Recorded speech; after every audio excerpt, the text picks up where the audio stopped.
उदयपुर में कोरोना मरीजों को लेकर चिकित्सा विभाग की एक बड़ी लापरवाही सामने आई है। शहर के चित्रकूट नगर में ईएसआईसी हॉस्पिटल को राजस्थान सरकार द्वारा कोविड सेंटर बनाया गया है। संक्रमित पाए जाने वाले मरीजों को इसी हॉस्पिटल में सरकारी चिकित्सकों की देखरेख में भर्ती कराया जाता है और वहीं मरीजों के साथ अटेंडेंट को प्रतिबंधित रखा गया है।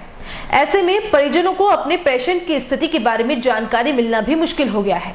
इसी आंख मिचोली के बीच उदयपुर के एक ब्राह्मण परिवार ने अपने एक सदस्य को हमेशा के लिए खो दिया। उन्हें यह भी नहीं पता कि उनके परिवार के सदस्य के साथ क्या बीती होगी। उनकी मौत कोरोना से हुई या उन्हें मार दिया गया।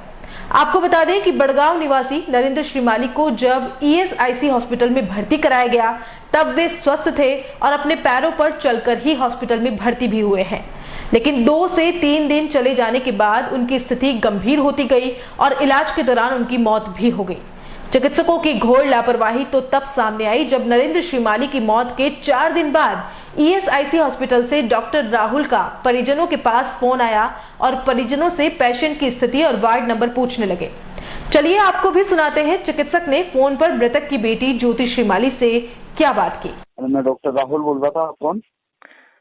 मैं सर आपके हॉस्पिटल में एडमिट पेशेंट की डॉटर बोल रही हूँ। मतलब क्या नाम है पेशेंट का? क्या नाम है? पदमलाल? पेशेंट का नाम है नरेंद्र कुमार श्रीमाली। Narendra Kumar son of Dalchand? जी सर। वो अभी एडमिट है? जी सर। कौन से फ्लोर पे हैं? सर हमें जब तक आइडिया था वो 2nd फ्लोर पे है। और उनका यहाँ से एक एम्बुलेंस से जब लेके गए हैं फादर को, उसके बाद हमारा कोई कांटेक्ट नहीं हुआ है उनसे। अच्छा, आपको ये पता है ना कि वो अभी सब ठीक है? मतलब क्योंकि शायद गलत डाटा भर दिया गया है, क्या है? क्योंकि एक और नरेंद्र कुमार जी के घर से मेरी बात हुई थी, उनके घर वालों से वो कह रहे थे कि डेथ हो गई। सर ऐसी बात आपकी कब हुई है? अभी थोड़ी टाइम पहले हुई थी मेरी। अब एक बार कंफर्म कर लो, है ना? पता नहीं क्या है आपको। आज की ही बात है ये? अभी थोड़ी देर पहले मेरी किसी से बात हुई, वो कह रहे थे नरेंद्र कुमार के घर से ही बोल रहा हूँ। और यूँ सर कोई रॉन्ग नंबर तो नहीं लग गया था आपसे? आप एक बार आप ये देख लो कि आपके घर का ही नंबर है क्या है, या मतलब जिसका भी ये हमारे यहाँ पे। सर हमारे लिए तो आप ईश्वर का रूप है, आप बताइए ना हमें क्या प्रॉब्लम है। नहीं, अरे मेरी बात तो सुनिए। मैं एक्चुअली यहाँ पे हूँ नहीं हॉस्पिटल में, मैं थोड़ा बाहर आया था।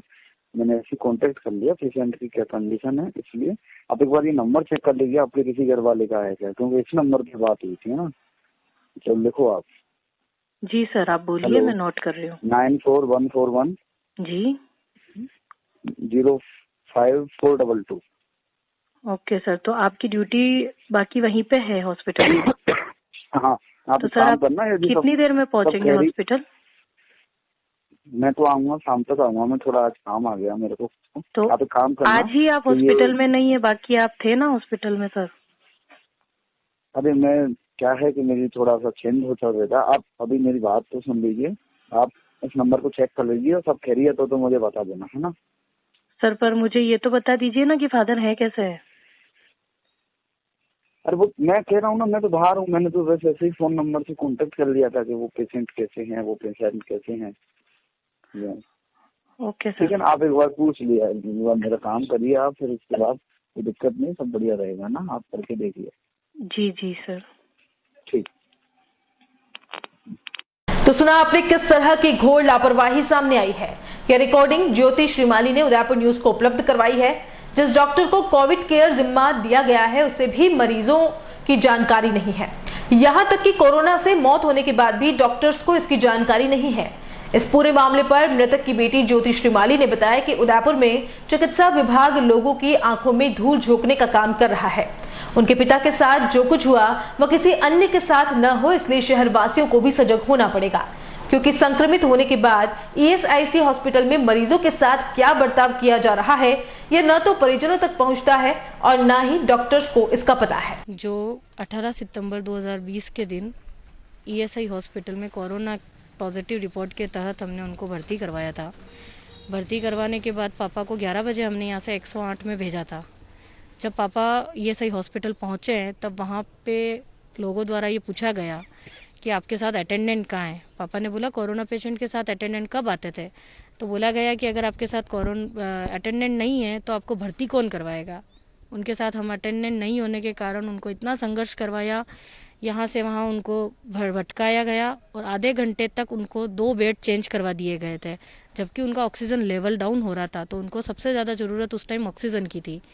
सेकंड चीज़, पापा को निमोनिया था, तो डॉक्टर्स को हमने रिपोर्ट प्रोवाइड करवा दी थी, तो उनको निमोनिया का ट्रीटमेंट सबसे फर्स्ट करवाना था।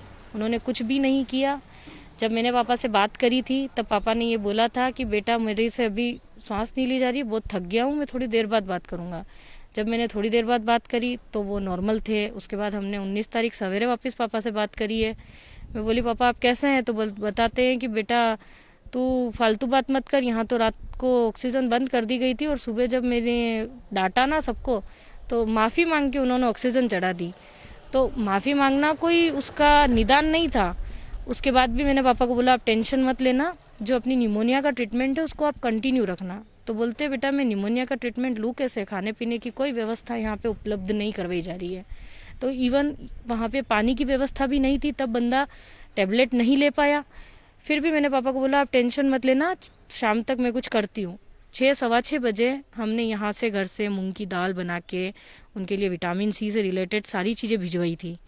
पापा ने वो पैकेट खोला नहीं खोला, अंदर की स्थिति हमें कुछ पता नहीं है। 6:15 बजे मेरी पापा से लास्ट बात हुई थी, तब वो बिल्कुल नॉर्मल बात कर रहे थे और बोल रहे थे कि बेटा यहाँ पे लाइटों का काम चल रहा है। तो वहाँ से ये मैं आपको बता सकती हूँ कि लाइटों के काम के कारण भी उनको ऑक्सीजन के साथ बहुत संघर्ष करना पड़ा, तभी वो हाँफ हाँफ के बोल रहे थे। उसके बाद मैंने पापा को बोला, मैंने कहा पापा आपको कोई भी प्रॉब्लम हो आप हमसे शेयर करिएगा, पर उनको किसी ने मौका भी नहीं दिया। 8:30 बजे डॉक्टर का कॉल आ गया हमारे पास कि आपके पिताजी 99% नहीं रहे। तो मैं तो आपके चैनल के माध्यम से पूरे उदयपुर की जनता को पूछना चाहती हूँ कि मरने वाला 99% कैसे मरता है। 1% अगर वो जिंदा थे तो वो कैसे जिंदा थे।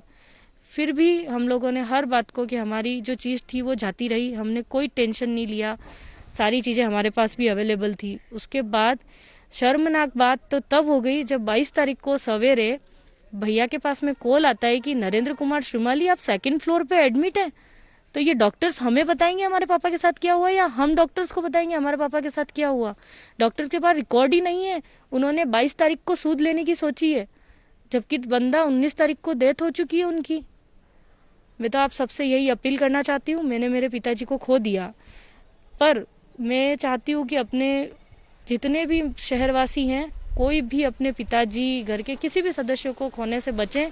इसलिए आप इस संघर्ष में मेरा साथ दें, मुझे आप सब लोगों की ज़रूरत है और हम लोग आपसे यही उम्मीद करते हैं कि आप हमारा सब तरह से सहयोग करेंगे। डॉक्टर से भी बात हुई मैडम आपकी, उन्होंने क्या बात हुई? डॉक्टर राहुल से मेरी बात हुई थी, तब मैंने उनसे पूछा था कि सर आपका कॉल आया था, तो वो खुद कंफ्यूज थे कि उनको कुछ पता ही नहीं है। वो शायद ट्रीटमेंट की जानकारी लेने के लिए कि कब ट्रीटमेंट स्टार्ट करना है इस तरीके से वो बात करना चाह रहे थे, जबकि बंदे को पता ही नहीं है कि पेशेंट मरे को 3 दिन हो गए। तो आप लोग क्या ट्रीटमेंट कर रहे हो पेशेंट्स का वहाँ पे। और मुझे बोलते हैं कि आप मुझे पता करके बताइए कि आपके पापा कैसे हैं। अरे हमने तो 108 में भेज दिया था, उसके बाद तो आप बताएंगे ना हमें कि मेरे पापा कैसे हैं, हम थोड़ी बताएंगे आपको। और मेरे को कॉल पे बोलते हैं कि हम एक लिस्ट लेके, मैं बाहर आया हूँ, मैं लिस्ट से सब पेशेंट की जानकारी ले रहा हूँ। तो मैंने उनसे इतना पूछा है, आप रिकॉर्डिंग में पता कर सकते हैं। उन्होंने बताया है कि मैं आज ही बाहर हूँ, पर पापा तो 19 को चले गए थे, वो तो खाली 22 तारीख को बाहर थे ना। तो उनको 19 तारीख की जानकारी 22 तारीख तक भी नहीं मिल पाई थी कि पापा नहीं रहे हमारे। मैंने डॉक्टर साहब से बोला है, मैंने कहा आप हॉस्पिटल जाके एक बार मेरे पापा से बात करवाना। तब तक बंदे को नहीं पता है कि मेरे पिताजी नहीं है। क्या मजाक बना रखा है आप लोगों ने, कितने लोगों को और आप इसी तरीके से मार डालोगे। बॉडी के साथ लास्ट में मुर्दाघर में भी आपको बोला गया कि बॉडी आप मुर्दाघर में हम लोग को यहाँ से, हम लिटरेट पर्सन है इसलिए हम लोगों ने कोई भी हमारी तरफ से कोई भूल नहीं करी, हमने बहुत एहतियात बरती है। भैया यहाँ से गए हैं, घर के 2-4 सदस्य और साथ में थे, उनको बोला जाता है कि आप एम्बुलेंस से, मोर्चरी से एम्बुलेंस तक बॉडी रखवा दीजिए, एम्बुलेंस से शवदाह गृह तक बॉडी रखवा दीजिए। तो मैं प्रशासन से मांग करती हूँ, इस तरीके से आप चाहे जितना लॉकडाउन कर दो, अगर इस तरीके से मार्केट में चलता रहा तो कोरोना कभी खत्म नहीं होने वाला है। और हो सकता है, मुझे जहाँ तक लगता है कि इस तरीके से अगर ये लोग ट्रीट करते रहे, ना ग्लव्स है ना मास्क है लोगों के पास में, और वो बॉडी को इधर से उधर रख रहे, कैसे आप संक्रमण को बचाएंगे। सिर्फ सीट पे बैठने से कोई संक्रमण नहीं बचने वाला है। मैं कलेक्टर साहब को भी अपील कर रही हूँ कि आप अपनी बेटी समझ के मेरा सहयोग करें और जो है उसकी जांच करवाई जाए। मेरे पापा की कोई पुरानी मेडिकल हिस्ट्री भी नहीं रही है, उनको कभी डायबिटीज, कभी बीपी, कभी कोई दिक्कत नहीं थी, उनको कभी कोई कार्डियक प्रॉब्लम नहीं रही है। तो उनके साथ ऐसा क्या हुआ और उस 1 घंटे में क्या हुआ कि उनको जाना ही पड़ा, उनके पास कोई ऑप्शन ही नहीं था बचने का। और जब 99% मेरे पिताजी गए थे तो 50% गए, तब हमें बता दिया जाता, हम कुछ कोशिश कर लेते उनके लिए। आप लोगों के भी कोविड टेस्ट हुए वो? हमारा सबका कोविड टेस्ट हुआ है। हम लोगों ने जितने उनके क्लोज कांटेक्ट में 10 जने थे, हम सब ने एहतियात के तौर पे कोविड टेस्ट करवाया है। 21 सितंबर को हमारा कोविड टेस्ट हुआ है और वो नेगेटिव पाया गया है। तो मैं जनता से भी कहना चाह रही हूँ कि कोई भी इस तरीके की टेंशन ना ले। मेरे पापा सिर्फ पॉजिटिव आए थे, वो किस गलती से आए वो हमें पता नहीं है। हमने हमारे पिताजी की सेवा भी करी, कोई कमी नहीं रखी और हम सब परिवारजन नेगेटिव पाए गए। शहरवासियों से क्या अपील करेंगे मैडम? शहरवासियों से मैं यही अपील करूंगी कि कोई भी अपने घर में घटना होने का इंतजार ना करे।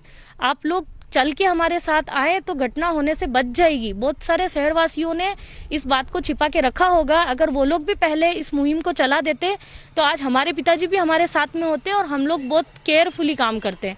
लेकिन अपन सरकारी हॉस्पिटल पे ज्यादा विश्वास करके हमने ईएसआई हॉस्पिटल का पापा को शिफ्ट करने का विश्वास रखते हुए काम किया था, लेकिन आज वो सारे विश्वास पे पानी फिर चुका है। हर एक का सपना होता है अपना घर, और वही सपना अब सच होगा ज्ञानेश बिल्डर के साथ। ज्ञानेश बिल्डर लाए आपके लिए शांत, सुरम्य और प्राकृतिक वातावरण में 22,30,000 रुपए की लागत से आपके अपने सपनों का घर। प्रधानमंत्री आवास योजना के अंतर्गत 2,70,000 की छूट, free parking, modular kitchen, tubelight, fan, POP false ceiling, lift with silent generator. तो फिर अब किराए के घर में क्यों रहना? आज ही विजिट करें रॉयल ऑर्चिड,